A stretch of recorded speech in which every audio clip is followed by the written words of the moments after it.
Hey, what's up, everybody? Looking at a 1979 Chinese SKS. This variant is known as the French Tickler, denoted by the Bakelite upper handguard. These are being shipped into Canada still. It's been about a couple of years now, but they've been coming in for over about a year in unissued, unfired, new condition. So based on this serial number here, it starts with the 24, so that would indicate it's in 1979. We have seen 23s, which means 1978. Apparently, they make a 1980s version, so that would be a serial number starting with 25. I haven't seen these yet. They haven't hit our market quite yet. Now that I don't know if we're going to see them, but apparently they have been made. So there's the upper handguard, which has some unique patterning to it. So the Bakelite's a unique feature from that era. It's pretty brittle. Anyways, the other unique piece here on this is the cutout here for the takedown pin. So I have a couple of these French ticklers. This one, obviously hasn't been shot, and I don't intend on shooting it. But one of the things I've noticed is the way these are constructed, the way these are milled, is really a cut above other SKSs I've put my hands on or I've used. The problem with that is, like as you can see here, I'm struggling to take these little pins out. The tolerances are so tight across the board. It's wonderful because the stock doesn't need any bedding or anything. It sits in there very firmly. There's no movement at all. But removing any pins has been incredibly difficult. I've struggled. So I've bubbled one of these rifles into a deer rifle. So I've taken off the front sight. And usually, popping out the two pins on the front sight would be simple and easy. It's not. It's you really have to work to get things apart on this rifle. The way they've designed it, it's very different from what I've seen on the earlier Chinese rifles, also even compared to the Russians. So all we're doing here is a quick strip of the rifle. So punch the pin in just like any other SKS, and the trigger group comes out. One of the things I want to talk about the trigger group is the way. So the trigger pulls fairly light. It's consistent. It breaks the same every time, but it is a negative set sear. And we'll take a look at this. Sorry, I'm just going to sidetrack here. There's a pin in the mag here for Canadian import regulation, so we can only have 5 rounds. But back to the trigger guard, the trigger group. It's a terrible trigger on these. It works and it's consistent, but it's a negative sear. So it's got a lot of creep, a lot of pull. I'll show it to you here in a bit. But now we're looking at the stock here. But the stock itself is fit really well. It's cut perfectly. There's no wiggle room or gaps. These rifles are incredibly accurate for an SKS for the style or design of them. I find that the wood on this 1979 era series is really soft. It's certainly not a hardwood.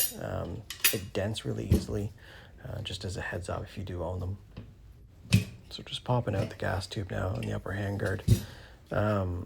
You'll see that he has the electro pencil to identify the serial number as well as the serial number on the piston, and both match up as they should.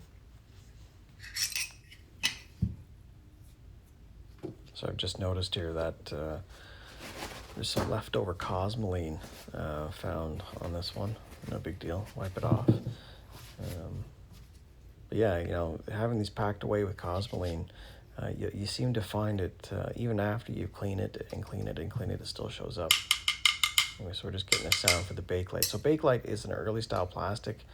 It is brittle. From what I've heard from other folks is that it can, under cold weather, be a bit problematic in terms of structural rigidity. So in other words, they can break relatively easy once they're cold. Anyway, so I'm just looking at the milling here. This is what I'm saying. The milling on these 1978 and 1979 is like a cut above previous generations. Even the bluing is deep. Everything is done to perfection. Yeah, the tolerances are tight. Everything's so well built on these late generation SKSs.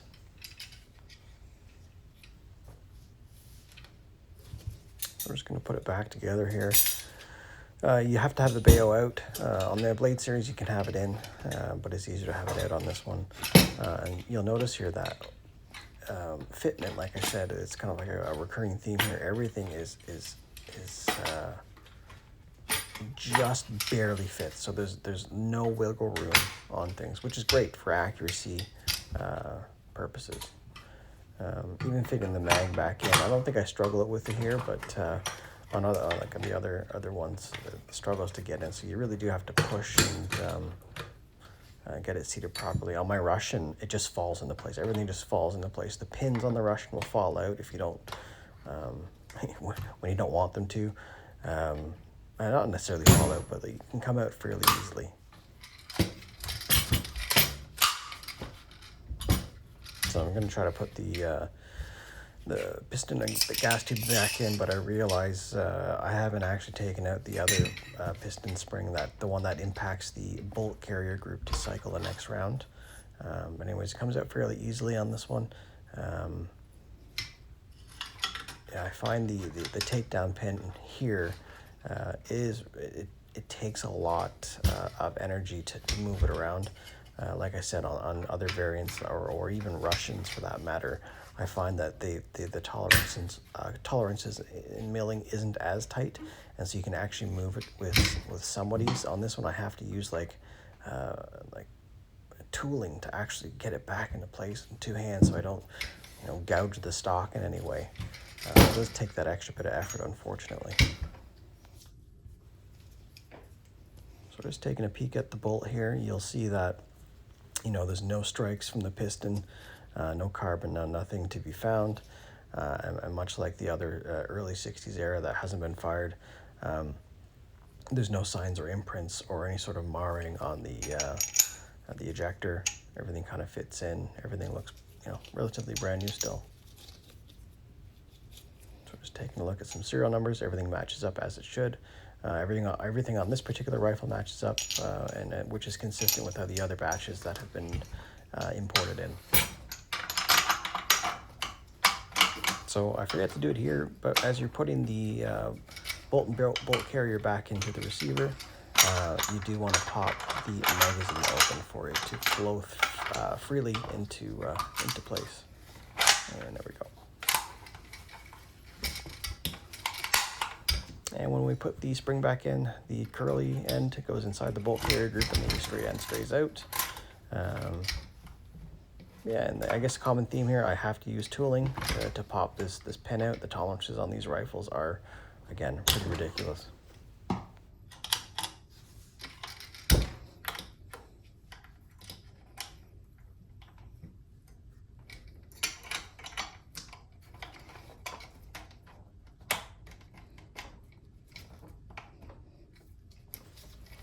So we'll do a function check once I get this pin back down. Fighting with this pin to get into place. Probably have to use the tool again for this. Yep. Careful, you don't want to jab your stock. The wood is pretty soft at baseline. So it catches and then releases. Trigger pull. It's awful. Watch. And the reset is long. And you'll see how it squishes a lot. Anyways, you get the idea. Any questions, drop them down below. Happy to respond to them.